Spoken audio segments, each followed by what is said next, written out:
Today is December 20th, 2016, and I have just finished a series on hybrid religion and how Paul and the other apostles warned against it, rejected it outright, both John and Paul especially. And in a previous video, I went over Acts 15 and verse 29, when the apostles got together and decreed that there were just four things that the Gentiles were to abstain from. And it's in, like I said, Acts 15:29. You must abstain from food sacrificed to idols, from blood, and from the meat of strangled animals, from fornication. If you do this, or you will do well to avoid these things. So these are the things that they were to avoid. Nowhere does it mention clean or unclean animals. But I'm not going to get off on that subject today. That should be self-explained. Now, what is the reason why must the Gentiles abstain from food sacrificed to idols? And what is food that's sacrificed to idols? This is not just talking about meat. This word meat actually means food. So anything. There's one version that says food, abstain from food polluted by idols. Now, we'll go to what Paul's explanation of why this is the case in 1 Corinthians 8. Now, as touching the things offered unto idols, we know that we all have knowledge. Knowledge puffs up, but charity edifies. And if any man thinks he knows anything, and folks, this is the reason why I tell you I am nobody. I don't have a PhD in anything. If any man tells you that any man thinks he knows anything, he knows nothing yet as what he ought to know. But if any man love Jehovah, the same is known of him. As concerning therefore the eating of those things that are offered in sacrifice to idols, we know that an idol is nothing in the world. It is totally meaningless. And that there is no other God but one, not three, one. For though there be many that are called gods, whether in heaven or on earth, as there are gods and lords many, but to us there is but one God, who is the Father. That's period. There's only one God. He is the Father. I don't care what you Trinitarians say. If you want to try to mistranslate or read mistranslations by the translators who were trying to deceive the people, Paul said, as well as all the prophets said, there is only one God. That is the Father.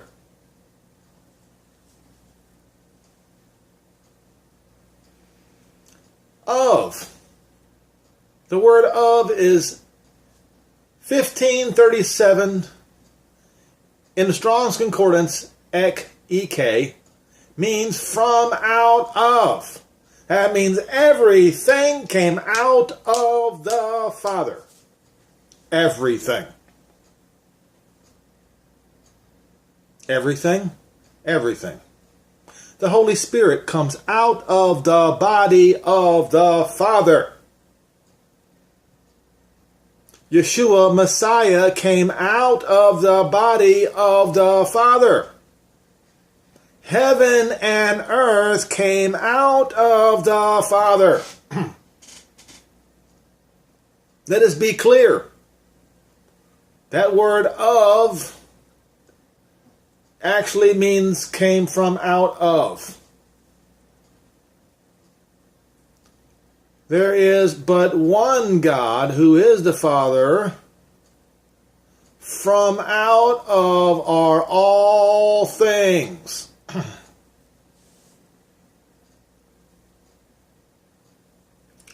And we ourselves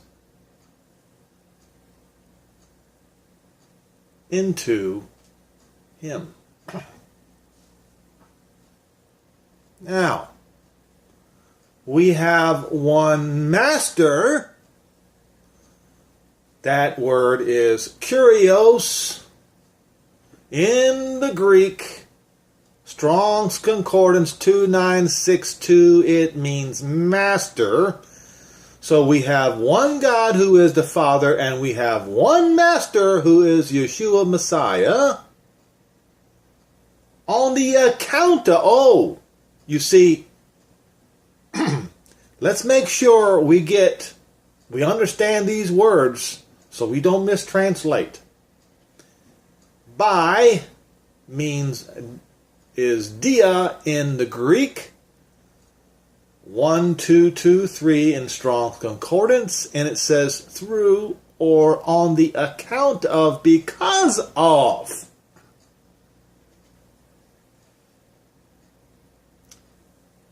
Why is our Master Yeshua Messiah because of all things, and we by him? Why is that?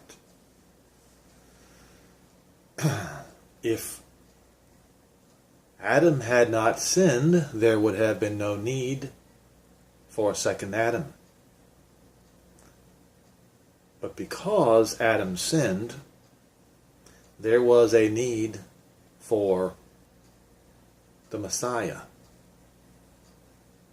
on the account of all things, so that all things wouldn't be destroyed.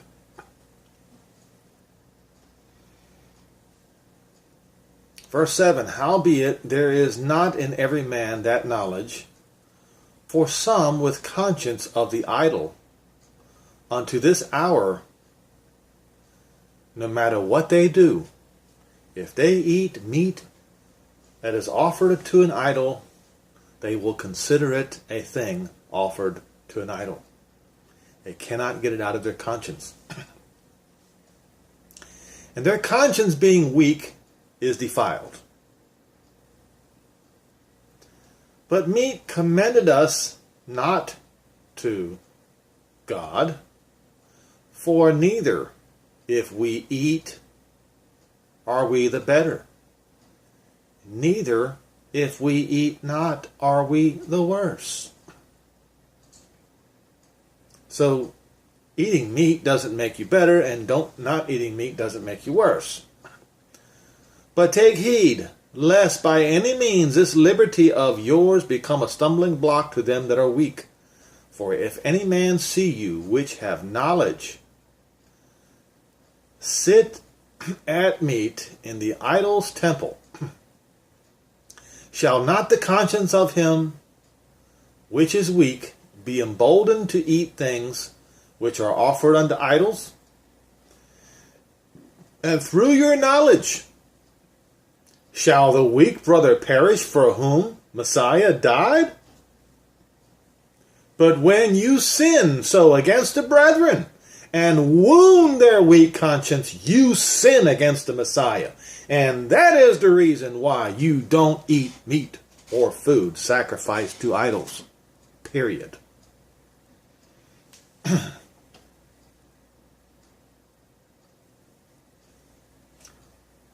Now,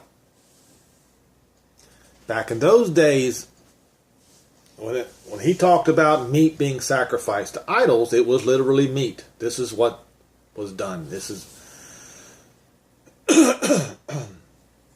and it was not just,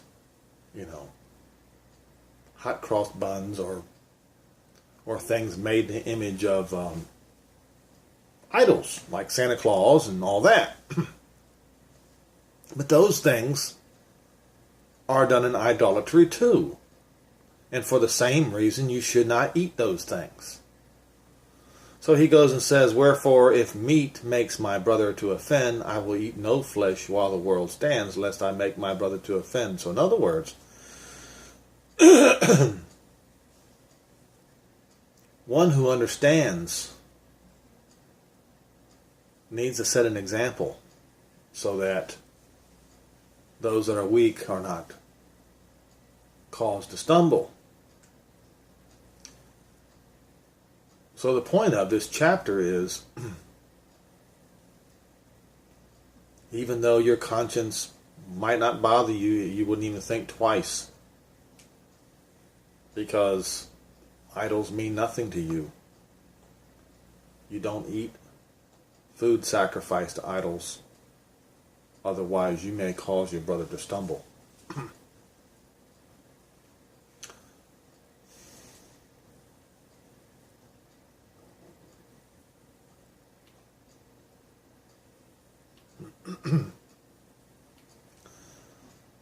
Now, while I'm on the subject, I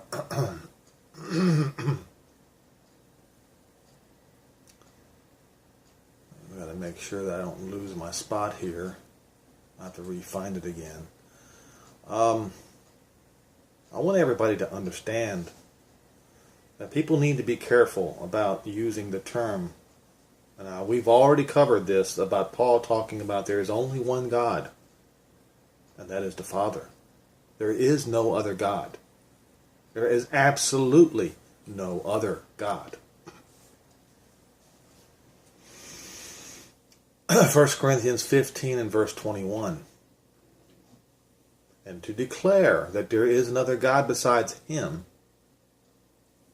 as far as on his level is concerned, is idolatry. 1 Corinthians 15:21, and please, folks, read this very, very carefully. For since by man came death, by man came also the resurrection of the dead. Now think about that for a minute.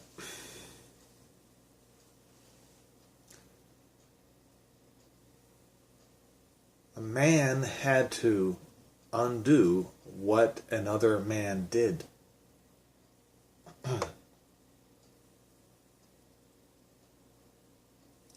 So, when you say the term God in the flesh, referring to, as some people call Jesus, erroneously, but referring to Yeshua the Messiah, that is an error. Because a man had to undo what Adam did. Had to undo the sin of Adam. A man. Never, ever forget that. And you look at all the translations, Berean literal Bible, for since death came by a man, so also by a man has come the resurrection of the dead.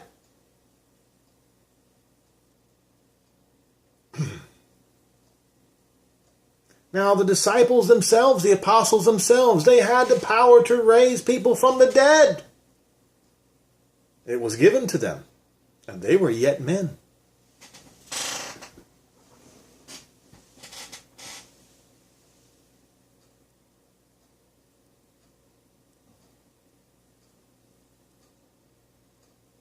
Don't fight the truth. Believe the truth.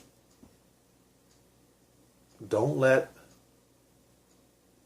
these men with theology degrees poison your minds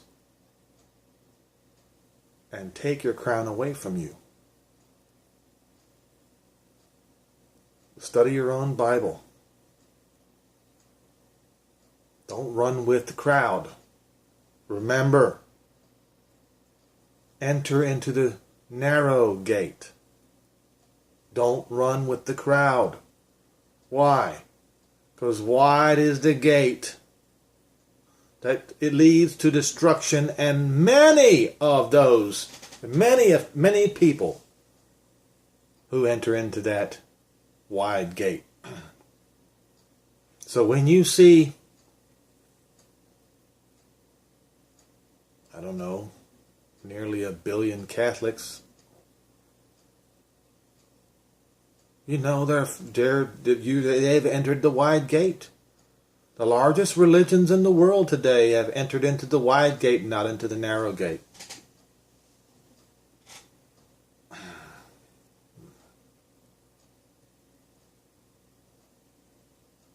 Don't reject the words of Paul. Flee idolatry and everything that comes with it. That was the, make sure, I believe it was right. It was the very first thing that was in Acts 15:29. You must abstain from food sacrificed to idols. So idols was the first one on the list that the Gentiles were to stay away from. No graven images hanging up in your houses of worship. None whatsoever. Yet, nearly everyone you go to have graven images.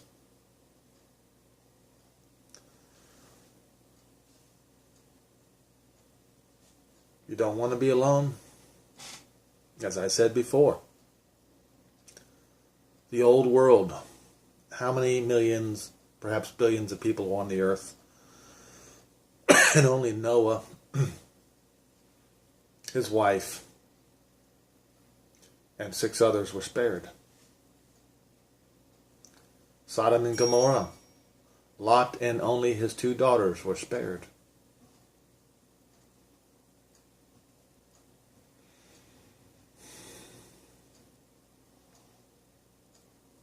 Let us be like Noah. Let us be like Lot. Let us be like the prophets who were ridiculed for telling the truth and gain nothing in this life. But they all will have the promise of everlasting life for their obedience